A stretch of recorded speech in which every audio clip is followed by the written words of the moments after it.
চৌঠা অক্টোবর তাদের দুজনের প্রথম দেখা হলো।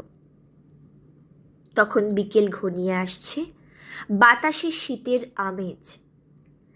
10ই অক্টোবর তাদের দীর্ঘক্ষণ কথা হলো টেলিফোনে।